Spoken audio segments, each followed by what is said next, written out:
జై శ్రీరామ్. సద్గురు శ్రీ శివానంద గురవే నమః. మనం ఈరోజు రామాయణంలోని మరో ముఖ్య పాత్ర, ఒక విధంగా చెప్పాలంటే రామాయణానికి వన్నె తెచ్చిన పాత్ర గురించి మాట్లాడదాం.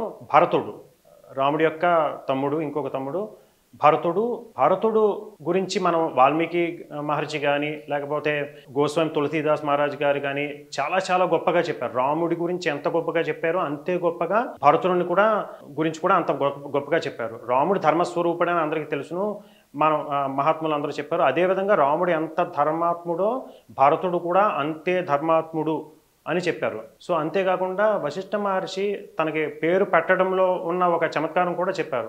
భరతుడు అంటే దాని అర్థం ఏంటంటే భరించేవాడు. అంటే ఏంటి భరించడం?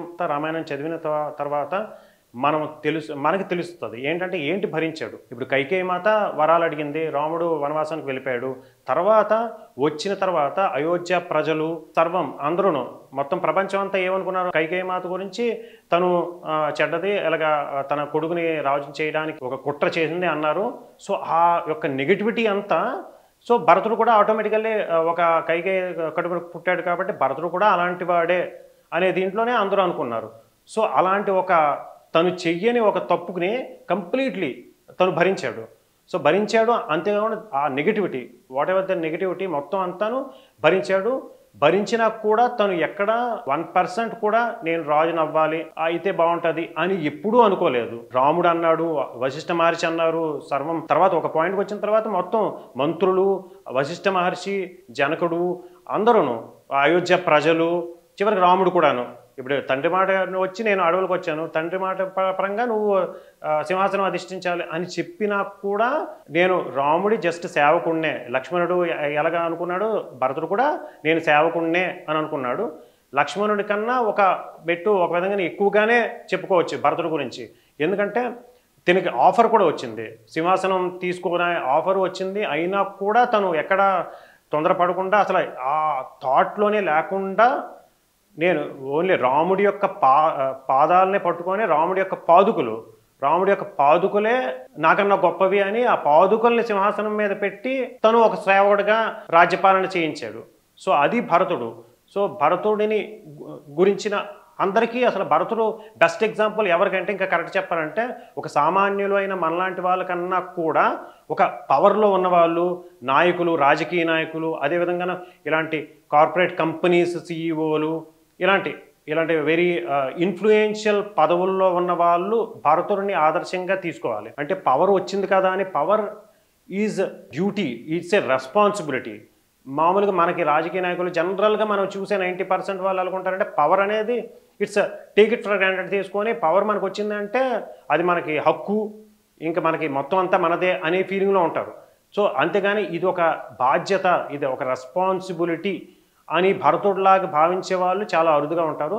సో ప్రతి రాజకీయ నాయకుడు ఏ ఫీల్డ్లో ఉన్నా కూడా భరతుడిని ఆదర్శంగా తీసుకోవాలి. సో ఎందుకంటే కొన్ని విషయాలు చూస్తే అసలు మనకి భరతుడి మీద అసలు ఎంతో గౌరవం మనకి పెరుగుతుంది.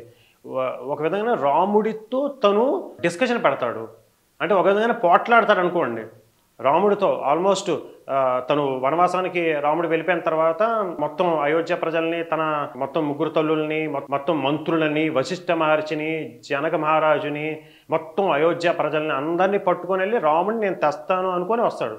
సో వచ్చిన తర్వాత ఎవరు రాముడు ఒప్పుకోడు. సో అసలు రాముడితో తిను ఒక విధంగా కాంపిటీషన్ అవుతుంది.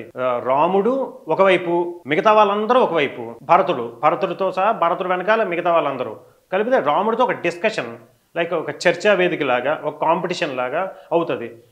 రాముడేమో నేను రానని, నేను రావడం అనేది ధర్మం కాదు అని రాముడు, నువ్వు రావడం, వచ్చి సింహాసనం అధిష్ఠించడమే ధర్మం అని భరతుడు, మొత్తం మిగతా వాళ్ళందరూ అని అనుకుంటారు. ఆ విధంగా ఆ దీంట్లో ఆ కాంపిటీషన్లో ఒక విధంగా రాముడు భరతుడు సమౌజ్యులుగా ఉంటారు.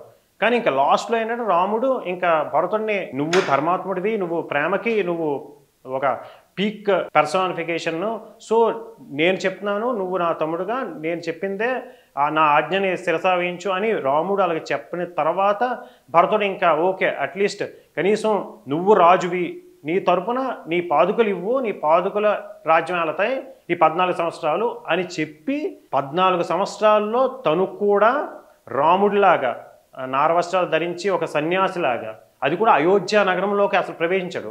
అయోధ్య నగరానికి బయట ఒక గ్రామం, నంది గ్రామం అని ఉంటుంది. ఆ నంది గ్రామంలోనే ఉండి ఒక ఆశ్రమం వేసుకొని తను కూడా ఒక సన్యాసిలాగా జీవించాడు. ఎందుకంటే రాముడు మొత్తం సన్యాసిలాగా 14 సంవత్సరాలు జీవించాలి కదా. సో రాముడిలాగా సన్యాసిగా జీవించి, సో అంతేకాకుండా ఇంకా పరాకాష్ఠ ఏంటంటే రాముడు నేల మీద పడుకుంటాడు. సో నేను నేల మీద పడుకుంటే రాముడితో ఈక్వల్గా ఉన్నట్టు.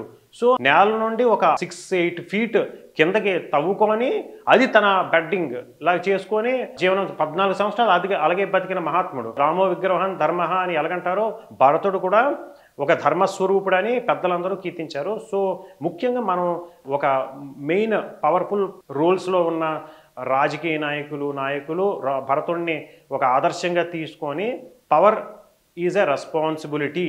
పవర్ అంటే మనకి సర్వెంట్లమే, మినిస్టర్స్, సోకాల్డ్ మనకి పొలిటికల్ లీడర్స్లో మన స్టేట్ కానీ సెంట్రల్ కానీ మినిస్టర్స్, ఎవరైనా మినిస్టర్స్ అంటే సర్వెంట్స్ ఆఫ్ ప్రజలకి సేవకులు అనే దీనితో ఉండి భరతుడిలాగా అనుకొని వాళ్ళు ఇచ్చిన పవర్ అనేది జస్ట్ ప్రజలే స్వాములు. మనది ప్రజాస్వామ్యం అంటే ప్రజలే స్వాములు అని అనుకునేది. సో ఆ విధంగా ఉంటే భరతుడు లాంటి నాయకులు మనకుంటే మన భారతదేశం కూడా రామరాజ్యంగా అవ్వడానికి అన్ని అర్హతలు సంపాదిస్తుంది. సో ప్రతి వాళ్ళు ముఖ్యంగా నాయకులు భరతుడిని ఆదర్శంగా తీసుకొని పాలించాలని కోరుకుంటున్నాం. జై శ్రీరామ్.